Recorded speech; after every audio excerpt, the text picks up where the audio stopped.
महाराष्ट्र की सियासत एक बार फिर से गर्माती हुई दिखाई दे रही है। न सिर्फ शिवसेना पार्टी के नाम और चुनाव चिन्ह को लेकर, बल्कि अब देखा जाए तो शिवसेना में इस बड़ी टूट के बाद अब बारी आती हुई नजर आ रही है एनसीपी की। जी हां, राष्ट्रवादी कांग्रेस पार्टी इन दिनों तमाम बड़ी दिक्कतों का सामना कर रही है, क्योंकि देखा जाए तो यहाँ पर आगामी बीएमसी चुनाव को लेकर रणनीतियां बनाई जा रही है, आगामी लोकसभा चुनाव को लेकर भी। लेकिन इसी बीच यहाँ पर एनसीपी में टूट का इंतजार किया जा रहा है बीजेपी खेमे की तरफ से, क्योंकि देखा जाए तो इन दिनों जिस तरह से एनसीपी अध्यक्ष शरद पवार ने एक बड़ा बयान दिया, उन्होंने जेपीसी की मांग से साफ तौर पर इनकार कर दिया, क्योंकि उनका कहना रहा कि आर्थिक अर्थव्यवस्था पर काफी ज्यादा इफेक्ट पड़ेगा। दूसरी ही तरफ यहाँ पर शरद पवार के भतीजे एनसीपी नेता पूर्व डिप्टी सीएम अजीत पवार ने अपनी बात रखी। देश के प्रधानमंत्री की उन्होंने तारीफ कर दी और इसके बाद सियासी गलियारों में हलचल मच गई कि कहीं ना कहीं अब अजीत पवार का रुख बीजेपी की तरफ हो सकता है, क्योंकि उप मुख्यमंत्री देवेंद्र फडणवीस के साथ उनकी गहरी दोस्ती भी देखने को मिली है।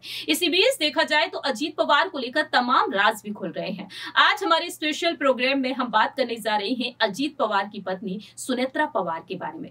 नमस्कार, मैं प्रांशी राठौर और आप देख रहे हैं नेक्स्ट 9 न्यूज।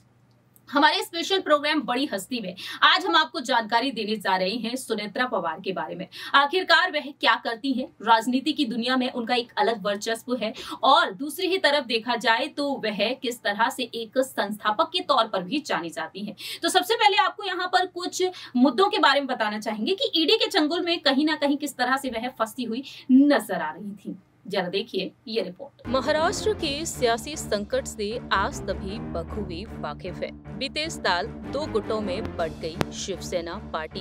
एक तरफ है उद्धव ठाकरे का गुट और दूसरी ही तरफ है एकनाथ शिंदे का गुट। शिवसेना पार्टी के नाम और चुनाव चिन्ह को लेकर पूरे ही राज्य में इस वक्त सियासत गरमाई हुई है। जहां एक तरफ सुप्रीम कोर्ट ने अपने फैसले को सुरक्षित कर लिया है। दावा ये किया जा रहा है कि 14 मई से पहले सुप्रीम कोर्ट शिवसेना पार्टी के नाम और चुनाव चिन्ह पर अपना अहम फैसला सुना सकता है। लेकिन दूसरी ही तरफ अब यहाँ पर एनसीपी में टूट दिखाई दे रही है। दरअसल आपको बता दें कि एक बार फिर से वरिष्ठ नेता एनसीपी के अध्यक्ष शरद पवार के भतीजे अजीत पवार को लेकर सियासी सरगर्मियां तेज हो चुकी हैं। एनसीपी नेता और महाराष्ट्र के पूर्व डिप्टी सीएम अजीत पवार की बीजेपी में शामिल होने की अटकलें तेज हैं। हालांकि उन्होंने चुप्पी तोड़ दी है। उनका कहना है कि वे एनसीपी में हैं, एनसीपी में ही रहेंगे। एनसीपी जो भी तय करेगी मैं वहां रहूंगा। आज मुझसे विधायक मिलने आए थे, ये रूटीन काम के लिए आए थे, इसका अलग मतलब ना निकालें। मैं पार्टी और शरद पवार के प्रति बहुत ही वफादार हूं और जो वे कहेंगे वही करूंगा। जो मैसेज और अफवाहें फैलाई जा रही हैं वह सब हमारे खिलाफ साजिश है। देश में लोग कई समस्याओं से जूझ रहे हैं। सबसे ज्यादा दिक्कत किसानों को है। लोगों की समस्याओं पर ध्यान नहीं दिया जा रहा है। एकनाथ और उद्धव गुट के मुद्दे पर सुप्रीम कोर्ट के फैसले पर उनका कहना रहा कि हम कोर्ट के फैसले का इंतजार कर रहे हैं। मालूम हो कि बीते कुछ दिन पहले ही अजीत पवार ने देश के प्रधानमंत्री की जमकर तारीफ की थी। पीएम मोदी के करिश्मे की तारीफ की। इतना ही नहीं, उन्होंने ईवीएम पर भरोसा जताया। महाराष्ट्र सरकार में मंत्री सुधीर मुनगंटीवार ने एनसीपी को एनडीए में आने का न्योता दे दिया था। वहीं देखा जाए तो अब शरद पवार ने जिस तरह से जेपीसी की मांग को लेकर इनकार किया, उसके बाद से भी सियासी सरगर्मियां काफी तेज हो गई। ऐसे में देखा जाए तो अब आने वाले समय में आखिरकार यहाँ का नजारा क्या कुछ होगा, ये वक्त के साथ साथ ही पता चलेगा। लेकिन दूसरी ही तरफ यहाँ पर देखा जाए तो अजीत पवार को लेकर तमाम बड़े खुलासे भी हो रहे हैं। इस खास रिपोर्ट के जरिए आपको जानकारी देने जा रहे हैं अजीत पवार की पत्नी सुनेत्रा पवार के बारे में। जी हाँ, सुनेत्रा पवार जो राजनीति की दुनिया में काफी ज्यादा सुर्खियों में बनी रहती हुई नजर आई है। जी हाँ, एनसीपी के वरिष्ठ नेता अजीत पवार की पत्नी सुनेत्रा का एक अलग ही गौरव है। 2 निर्वाचन क्षेत्रों में प्रतिद्वंदी उम्मीदवार होने के कारण उनके 6 रिश्तेदार लोकसभा चुनाव में मैदान में रहे हैं। सुनेत्रा की भाभी और एनसीपी सांसद सुप्रिया सुले ने इस बात का खुलासा किया था। जानकारी दे दें, सुनेत्रा अपने बेटे पार्थ के लिए चुनाव प्रचार में व्यस्त नजर आई हैं। वहीं मावल निर्वाचन क्षेत्र से लोकसभा चुनाव उन्होंने लड़ा था। सुनेत्रा के परिवार के कई सदस्य हैं जो राजनीति में हाथ अपनाते हुए देखे गए हैं। सुप्रिया सुले जिनका रिश्ता काफ़ी ज़्यादा खास है। उन्होंने अपने एक स्टेटमेंट में कहा कि 6 रिश्तेदारों के मैदान में होने के कारण मेरी भाभी ये तय कर सकती हैं कि अगला पीएम कौन होगा।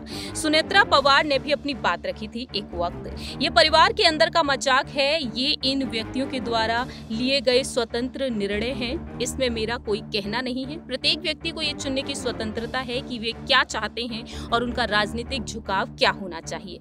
इतना ही नहीं, उनका कहना उस वक्त ये भी रहा कि लेकिन इसे वंशवाद की राजनीति नहीं कहा जा सकता। ये परंपरा के समान है कि डॉक्टर का बेटा डॉक्टर बनता है और किसान का बेटा किसान बनता है। तो फिलहाल देखा जाए यहाँ पर सुनेत्रा पवार को लेकर ये तमाम खुलासे हुए। वहीं साथ ही साथ आपको ये भी बता दें कि ईडी के चंगुल में भी फंसती हुई दिखाई दी थी एक वक्त सुनेत्रा। जी हाँ, आपको जानकारी दे दें कि इसी साल ईडी के चंगुल में यहाँ पर देखा जाए तो कई ऐसे नेता फंसते हुए नजर आए। प्रवर्तन निदेशालय ने एमएससी बैंक घोटाले के मामले में पीएमएलए कोर्ट में चार्जशीट दाखिल कराई। इस केस में साल 2021 में जुलाई में ईडी ने एनसीपी नेता और पूर्व डिप्टी सीएम अजीत पवार और उनकी पत्नी सुनेत्रा पवार से जुड़ी एक चीनी मिल को अटैच किया था। सूत्रों के मुताबिक ये सामने आया कि चार्जशीट में अजीत पवार और उनकी पत्नी का नाम नहीं है। हालांकि जांच एजेंसियों के द्वारा कुछ कंपनियों का नाम इसमें शामिल किया गया। वहीं जानकारी के लिए आपको बता दें कि 1 जुलाई 2021 में बताया गया ईडी के द्वारा प्रवर्तन निदेशालय ने महाराष्ट्र राज्य सहकारी एमएससीबी से संबंधित मामले में मनी लॉन्ड्रिंग के मामले में यहाँ पर देखा जाए तो शुगर की जमीन, बिल्डिंग, प्लांट, मशीनरी के साथ कंपनी की संपत्ति को लेकर खुलासा किया और करोड़ों की संपत्ति को कुर्क भी किया गया। रिपोर्ट्स की माने 65 करोड़ से अधिक संपत्ति को कुर्क किया गया। ये शुगर मिल चिमनगांव, कोरेगांव और सतारा में है। ईडी के मुताबिक सामने आया कि संपत्तियां गुरु कमोडिटी सर्विसेज प्राइवेट के नाम पर है और देखा जाए तो उस वक्त कई बड़े खुलासे हुए। जांच के दौरान ये भी पता चला कि स्पार्कलिंग साइल अजीत पवार और उनकी पत्नी सुनेत्रा से संबंधित है। दरअसल आपको बता दें कि ईडी के मुताबिक ये सामने आया कि संपत्तियां गुरु कमोडिटी सर्विसेज प्राइवेट के नाम पर है। इन्हें जरंदेश्वर शुगर मिल्स को पट्टे पर दिया गया है। स्पार्कलिंग साइल प्राइवेट लिमिटेड के पास इस शुगर मिल के सबसे ज्यादा शेयर हैं और जांच के दौरान यहां पर सुनेत्रा और अजीत पवार का नाम भी जुड़ने लगा था। और इसी बीच यहां पर देखा जाए तो चीनी मिल की कुर्की महाराष्ट्र राज्य सहकारी बैंक घोटाले मामले में ईडी के द्वारा कार्रवाई की गई। सूत्रों के मुताबिक 4 कार्यकर्ताओं ने बॉम्बे हाईकोर्ट में एक जनहित याचिका दायर की थी और महाराष्ट्र राज्य सहकारी घोटाला सामने आया। तो ये कुछ ऐसे मामले रहे जिसमें अजीत पवार और उनकी पत्नी का नाम सामने आया। फिलहाल देखा जाए तो यहाँ पर अजीत पवार का परिवार राजनीतिक गलियारों में कई बार सुर्खियां बटोरते हुए देखा गया है। अब देखना होगा कि आखिरकार अजीत पवार का फैसला क्या होता है। फिलहाल तो वह साफ कर चुके हैं इस मामले में कि आखिरकार आने वाले वक्त में भी वह एनसीपी में ही रहेंगे। आपने देखा कि किस तरह से यहाँ पर सुनेत्रा पवार को लेकर ये तमाम दावे किए गए। वहीं दूसरी ही तरफ आपको बता दें कि परिवार के लिए एक बेहद बड़ी ताकत वह मानी जाती है। मल्टी टैलेंटेड है सुनेत्रा पवार। दरअसल आपको बता दें कि सुनेत्रा पवार इंस्टाग्राम पर काफी ज्यादा एक्टिव रहती हैं और पारिवारिक कारोबार को भी वह संभालती हैं। इसके लिए वह सक्रिय रहती है। दूसरी ही तरफ यहाँ पर आपको ये भी जानकारी दे दें कि एनवायरमेंटल फोरम ऑफ इंडिया की संस्थापक हैं। इन्होंने देश में इको फ्रेंडली विलेज का कॉन्सेप्ट दिया और वह Baramati hi-tech textile park limited की चेयर्स हैं। सुनेत्रा प्रसिद्ध शैक्षणिक संस्थान विद्या प्रतिष्ठान की ट्रस्टी भी हैं। वह 2011 से वर्ल्ड एंटरप्रेन्योरशिप फॉर्म फ्रांस की थिंक टैंक की सदस्य रही हैं और वह अपने NGO environmental form of India के जरिए पर्यावरण जागरूकता को लेकर काम करती हैं।